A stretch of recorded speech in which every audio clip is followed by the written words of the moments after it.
The other thing that's interesting is that Thomas Jefferson and his wife are third cousins, as was not uncommon in Virginia at this time. That's like miles away in this period of Virginia. That's nothing. That's nothing. That's nothing. My name is Emily Johnson. I'm the curator of arts and history. Diane Aaron Price, curator of decorative arts and historic interiors. I'm Catherine Garrett. I am the host of the podcast, Your Most Obedient and Humble Servant, a women's history podcast. My name is Allison Kiernan. I'm a digital hybrid guide at Monticello. Welcome to In the Course of Human Events, a Monticello podcast.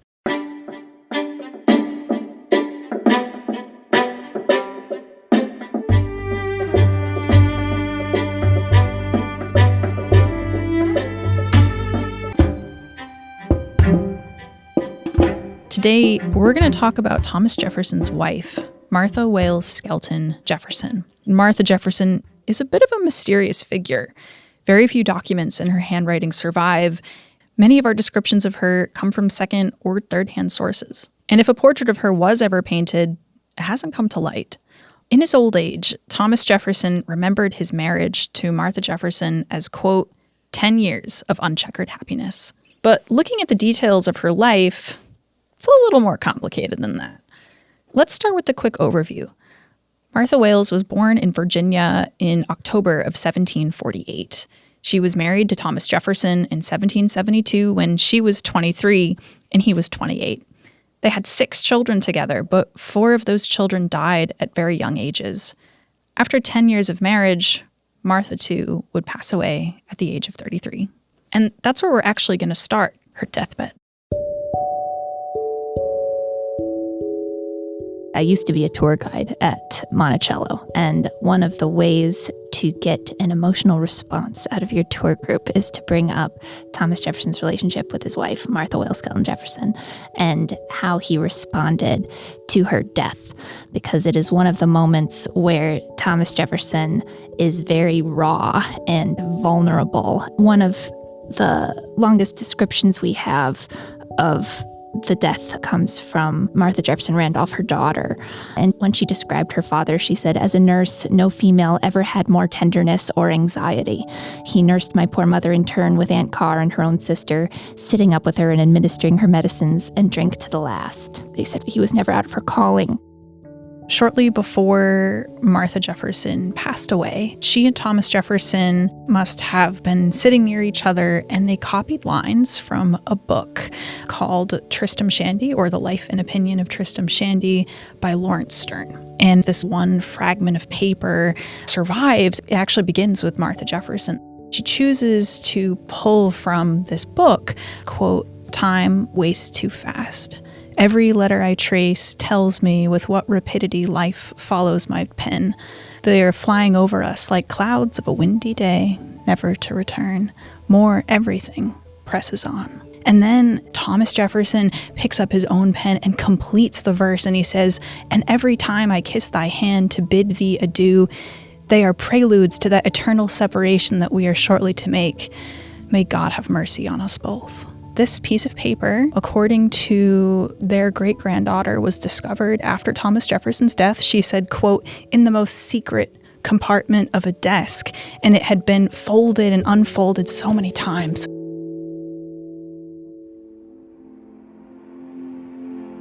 I personally believe that note was probably kept in a chest of drawers that you'll see in Jefferson's room today. The family always thought of it as Mrs. Jefferson's bureau, and that might be where the family found the Tristram Shandy love note, which is such a poignant passage of a love story and its ultimate sad ending. It also had her hair in it. Yes, and it was described as being a luxuriant tinge of auburn. Speaking of Martha Jefferson's glorious auburn hair, we have a watch key that we recently brought back home. You can see her hair plaited under crystal on one side, and it has her name and life and death dates on the verso. And this is a treasure that we show in Jefferson's bedchamber. And of course, a watch key is something that he would have used every day. So it's interesting to think about the watch key as well as this intimate note, the most personal things that Jefferson kept about his wife. To think that with the first line of that note, it says, "Time wastes too fast." Jefferson writes shortly after the death of his wife, and he said, "The son of his life had already passed its meridian. Everything good in his life was over, right? He said, but there was one pleasing expectation, which is this idea that maybe they would meet again in the future. I'm being romantic, but maybe every time he winds his watch, he's getting closer to her. He's certainly thinking of her. And of course, you wear it on your chain, so it's right next to him every day. He seems like he was absolutely depressed after Martha's death. Didn't leave the house for 3 weeks. And even Edmund Randolph, a friend, wrote, "I ever thought him to rank domestic happiness in the first class of the chief good, but I scarcely supposed that his grief would be so violent as to justify the circulating report of his swooning away whenever he sees his children." After Martha passed away, Thomas Jefferson burned their correspondence. What was saved in the family was a housekeeping notebook and a few other household-related documents. It wasn't uncommon at this time period for people to burn correspondence. It's also happened to the writings between Martha Washington and George Washington, and it's a way to control the memories of a person, particularly people who are in a position like Thomas Jefferson and George Washington, where they know that these papers are going to be pored over by people in the future. And for a relationship that was so personal, a lot of times people saw that as this is not to be shared with the public, and that this is something that we'll keep private by destroying it. It's pretty clear that Martha and Thomas Jefferson had real affection for each other. Jefferson was devastated by her death. But Martha is almost silent in these stories. Who was this woman who inspired her husband to swoon away in grief? Martha Wayles was born in October of 1748 at the Forest, her father's plantation in Charles City County, Virginia. Her father, John Wayles, wasn't part of the Virginia elite in the way that Thomas Jefferson was. It seems as though he was a little bit more of a self-made man. He was a lawyer and a debt collector. He was going around to the richest families in Virginia and asking them to pay their debts on the part of the mercantile companies in England. But through this, he makes enough money that he has a plantation. Jefferson said he was a lawyer of much practice, to which he was introduced more by his great industry, punctuality, and practical readiness than to eminence in the science of his profession. So that's almost a little dig at John Wayles, actually. But also, he said he was a most agreeable companion, full of pleasantry and good humor, and welcomed in every society. Martha's mother is Martha Epps. Who is Gentry? She is marrying John Wayles. She is possibly a little concerned that he's not part of this gentry, and so she has it written in their marriage agreement that if he passes away, she keeps everything that she brings to that marriage, and that goes to her daughters as well. The Epps family were very well established along the Tidewater, and they were concerned about their daughter.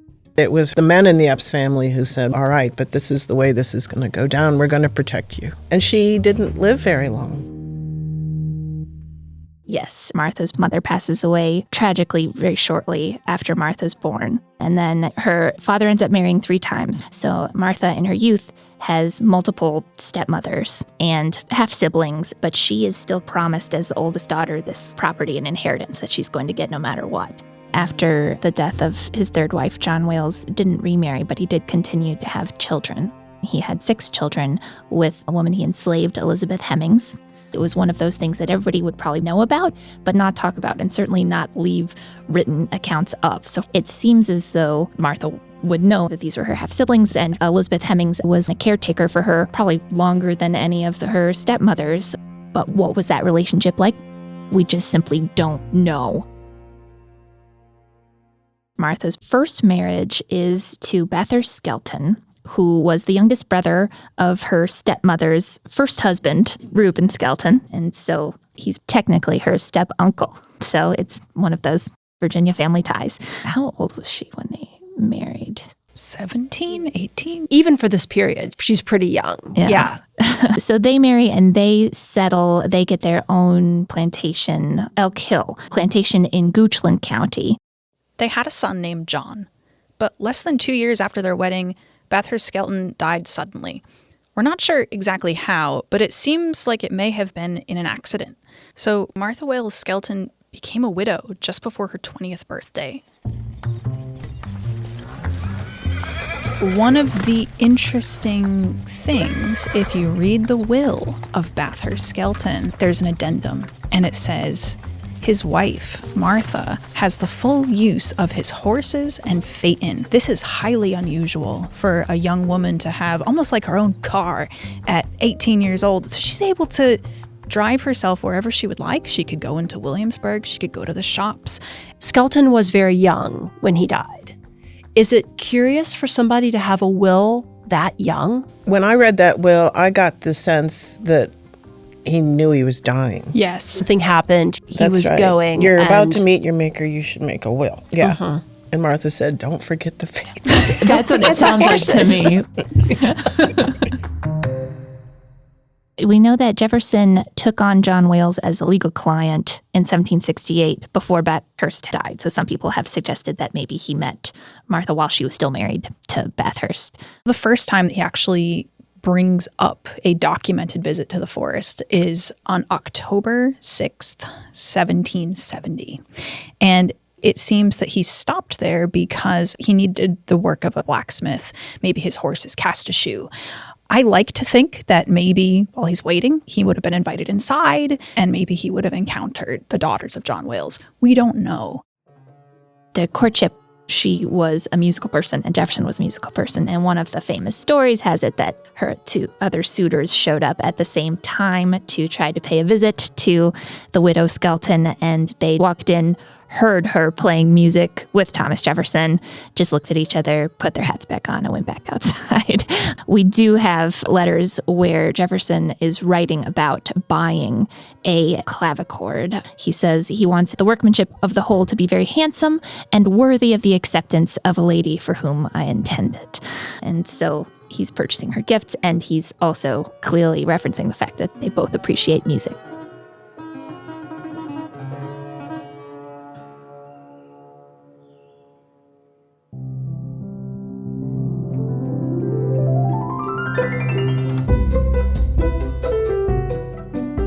Jefferson writes about his love for Martha, and he said, in every scheme of happiness, she is placed at the foreground of the picture. Take that away, and there's no picture for me. She was described as being of lithe, exquisite figure. She walked, rode, and danced with admirable grace and uncommon skill. And then they said that her eyes were hazel. She had a graceful, queen-like carriage. So she's described as being a beautiful woman. When Thomas Jefferson is courting her, she has a son, and she's going to get married and start over again. And then as they're planning the wedding, her son dies, and they have to postpone the wedding for her to grieve. Jefferson and Martha Skelton marry on January 1st, 1772. So that gave about 6 months for her to grieve. They get married at the forest, and when they traveled up to Monticello, the story is, and again, this is published much later on in the 1850s, but there's 3 feet of snow on the ground. It's still dark outside, and they're on horseback. Martha Jefferson, who's been down in the most populated part of Virginia, she's riding through this landscape that is devoid of any discernible landmarks. There are very few buildings. There are very few people living out here. And she's confronted by an 18 by 18 foot brick structure standing alone on a hilltop, probably with some other wooden buildings around, but it's a construction site. Surprise, honey, we're home. Her father was well-to-do. She grew up in a nice plantation. She already had her own plantation that she was planning on living in with Bathurst. She knows the best of the best. And then she moves into a one-room brick house. And the family legend has it that, she just took it on the chin and they opened up a bottle of port or something and they had a great time. And maybe that's true, but maybe that's something that was exaggerated in later years. Yeah, I'm sure he was explaining and gesturing and pointing to what was to come. I looked at Jefferson's memorandum book, and they went all that way and they only stayed a week or 10 days. I can see Martha saying, all right, I've seen it. We're going back to my father's home, or we're going to go and stay with my sister. And that's essentially what happened. They were often traveling. One other thing I noticed, which struck me as very meaningful, is that they came back in the height of summer for the birth of their first child. Martha Jefferson Randolph was born in this 2-story brick building. So their daughter, Martha Jefferson, was born on September 27th, 1772, almost exactly 9 months from when they got married. If you look up the Washington Jefferson snowstorm, it's exactly 9 months before that.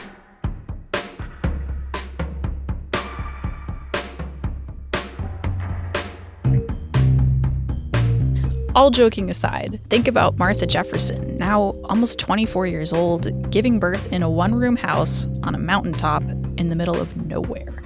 Who's there to help her? This is where we start to get a glimpse into the connections between Martha Jefferson and the enslaved women at Monticello.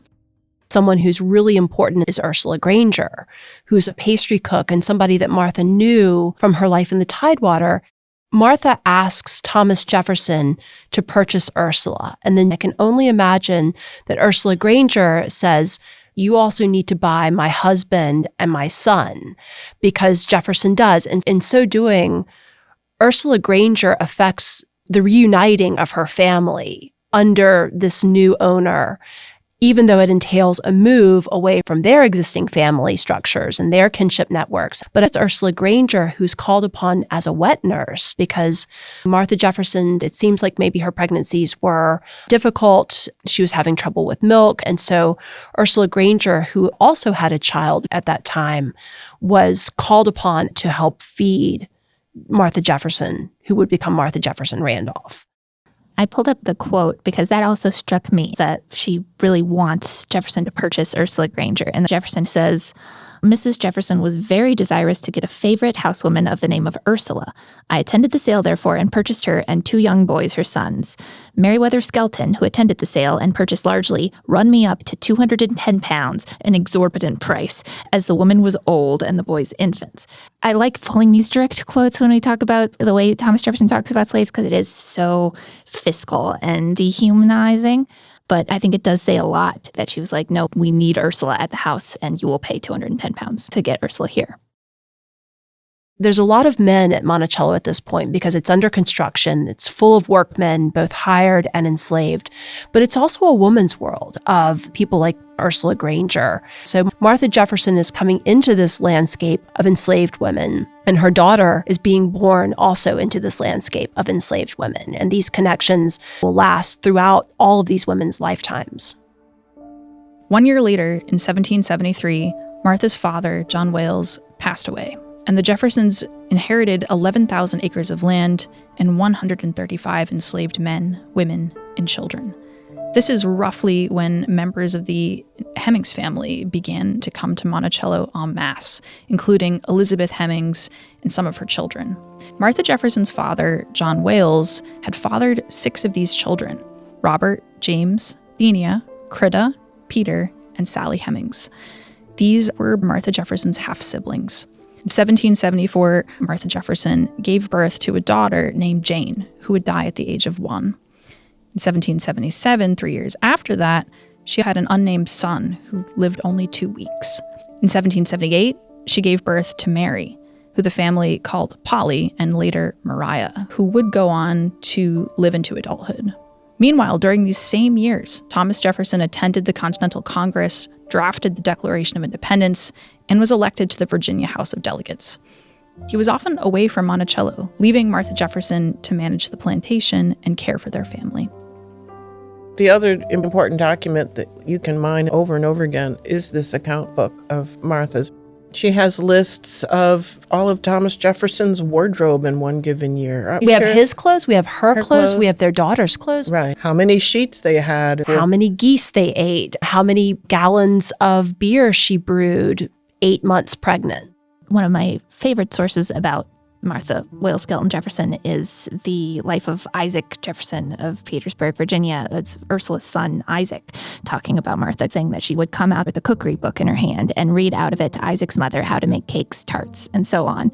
And I think that is an interesting description that shows what the plantation mistress role was, which is she is managing the household, but a lot of it is telling other people what to do on her behalf. Martha Jefferson is sitting in the kitchen telling these enslaved women who've been cooking since they were children and are incredibly highly trained and have cooked under any number of circumstances and situations and environmental challenges. But yet it's the plantation manager who is sitting, telling people what to do. Plantation management. It's a way to quantify a woman's value in how good of a manager she is. And I feel like in the family, Martha Jefferson gets held up as being a good manager.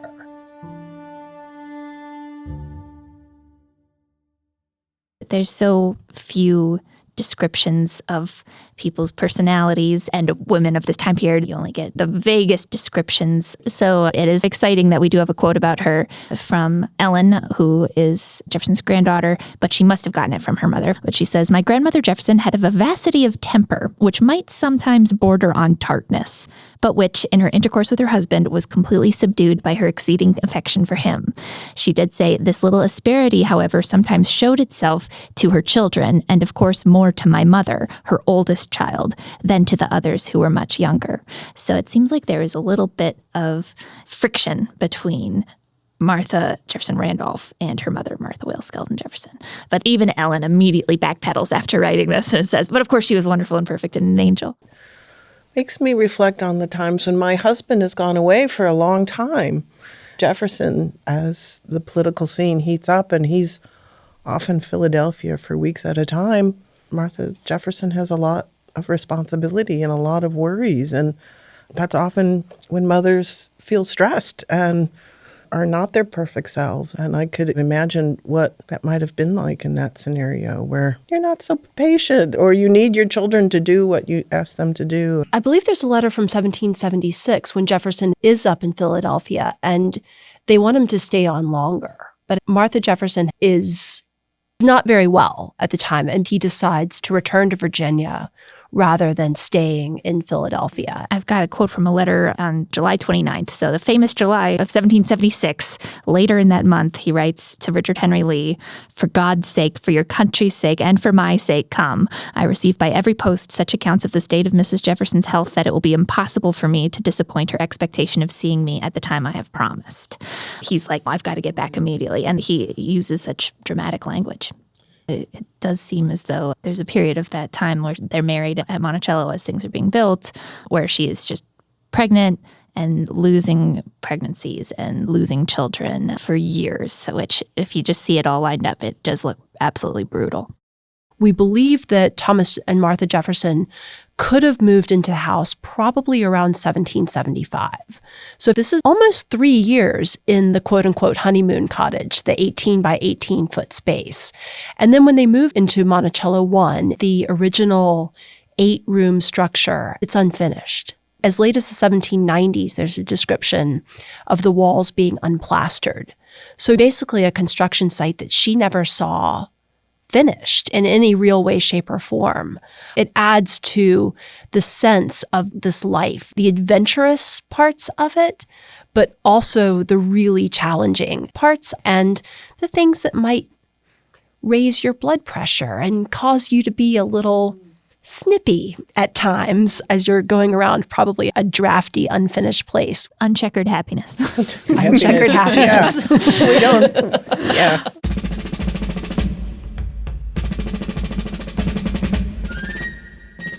Next on the Jeffersons' happy adventure was the American Revolution, fought from 1775 to 1781. During the later years of the war, from 1779 to 1781, Thomas Jefferson served as the governor of Virginia, and the Jeffersons were living in the capital city of Richmond. It was during this time that Martha Jefferson became involved in a campaign to raise money for the war effort. The Continental Army was always underfunded. They didn't have enough food, clothing, pay. And up in Philadelphia, there's a campaign that's started by upper-class women who are spouses of politically active people. And a woman named Esther Reed writes a lengthy broadside called The Sentiments of American Women. It's a rousing call to battle for women, what women can do on the home front. And their goal is to raise money. Martha Washington, wife of General Washington, asks Mrs. Jefferson, as First Lady of Virginia, Jefferson's governor at this point, to launch this campaign. And 4 letters that she wrote in regards to this ladies' campaign survive, all on the same date. I think it's August 8th, 1780. She's about 6 months pregnant. It's got to be hot and steamy there, and she's at the writing table taking care of this assignment. How did the broadsides work? These broadsides, clearly Martha Washington must have included a sheaf of them to Mrs. Jefferson in Richmond. And then in these letters, I don't know how many she sent to each recipient, but the instructions are there'll be sermons preached on a specific Sunday. We would like you to bring your donations, and then also instructions like, don't give us your small change, round up. So make the math easy, which I personally appreciate. And then there would be one woman called the treasuress in each area, and the treasuress would collect this money, and that's how the campaign was to work. And so off these letters go, and funds start to come in. Women are really giving of themselves personally. They're sending their wedding rings, diamond earrings. And it was successful. For example, this bundle of species and guineas and pistarines that came from Alexandria, the total was $75,812. And what I love about this letter that I found is that this treasuress from Alexandria, she's very specific that Mrs. Jefferson is to receive this money. This was not to go to Governor Jefferson. This was to go to Mrs. Jefferson in Richmond. So during the war, Martha Jefferson's experience was one of action. She was a leader. And we have evidence that's really opening a door to the whole story of women's history during the Revolution, at least for elite women. It's a story about these female connections, friendships, and relationships, cousins and sisters. And so all of these women are taking this network and activating it. A few months after she sent these fundraising letters, in November of 1780, Martha Jefferson gave birth to another daughter named Lucy Elizabeth. In December of that year, the British would invade Virginia, making it a war zone. Baby Lucy died in the spring of 1781.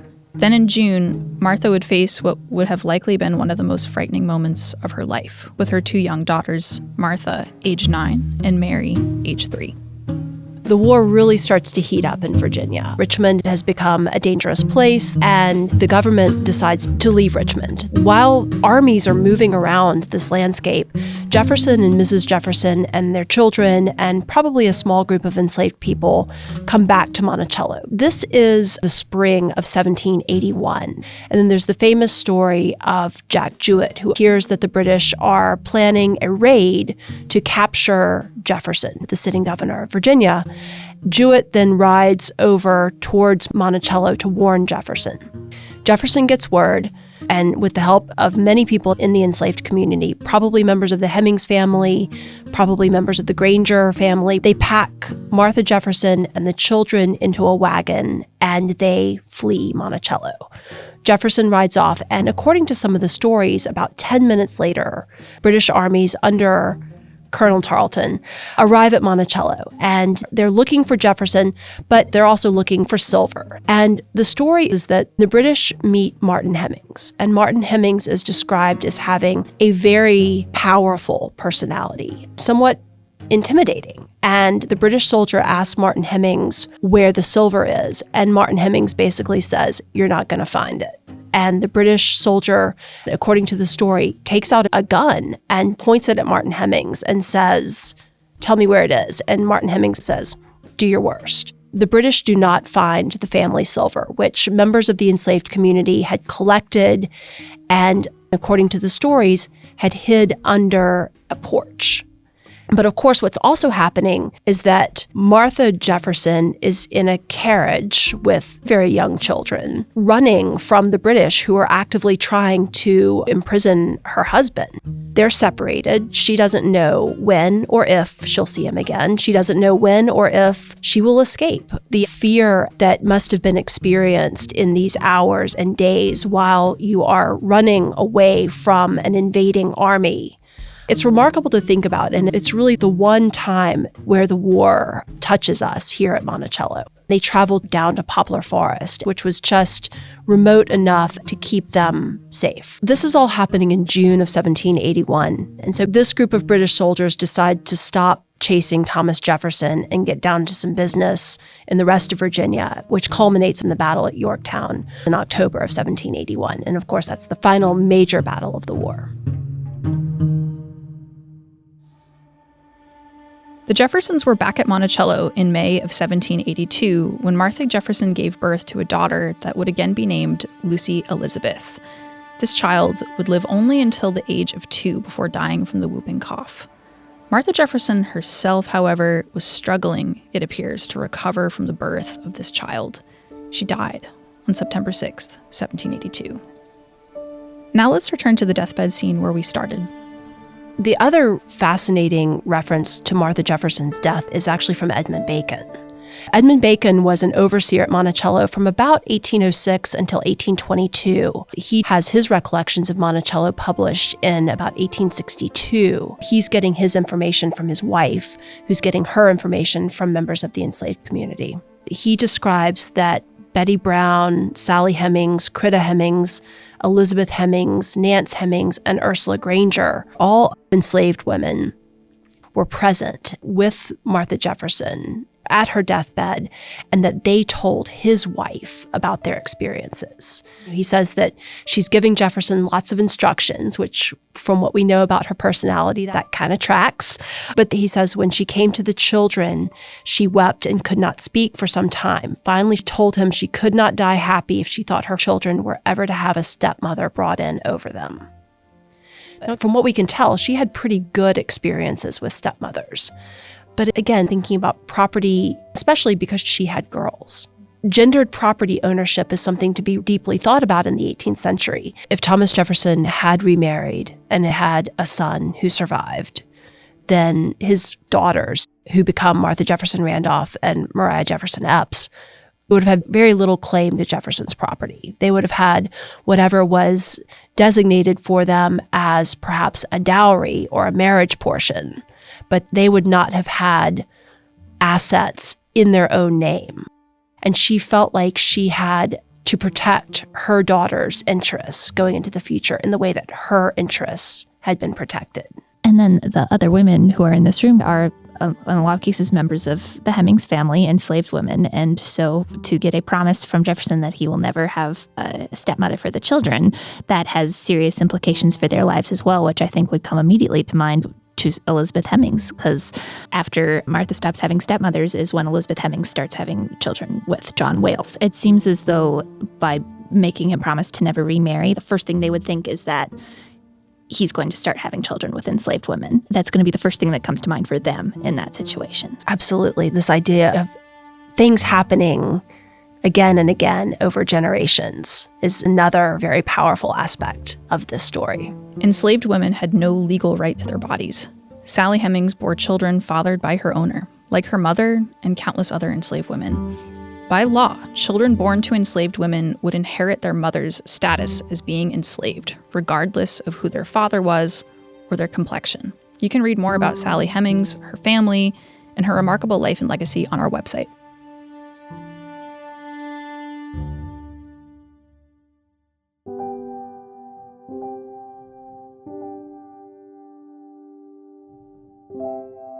In his autobiography, it's a partial autobiography, which was written in 1821. So we are almost 40 years from her death when Jefferson is writing this.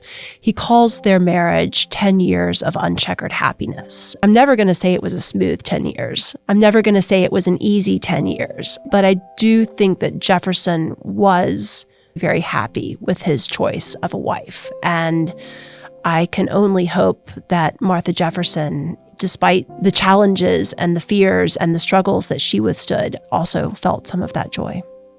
It's a shame that she died so young, that she didn't get to see the new United States, but her brief life was also very significant and interesting. If you really dig in and you take the history seriously, there are sources you can use. There are things like writing desks and housekeeping notebooks that you can use to flesh out the story, and it really expands our understanding of history. Something that we can think about is we know that Thomas Jefferson, after his wife died, designs her gravestone.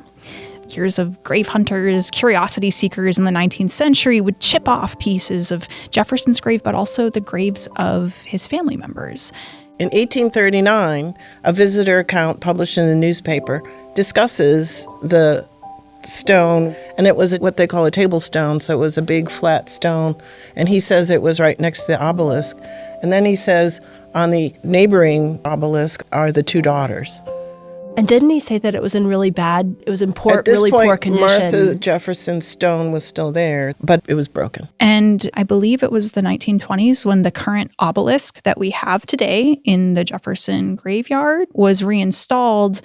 It's interesting that they didn't choose to renew the graves of the wife and the daughters. And so I think one of the things about women's history, it's who gets remembered and what context do they get remembered. We often think of the wives of presidents as a way to understand the man they were married to. But she was obviously, as we discussed today, remarkable in her own right and deserves her place in the historical record.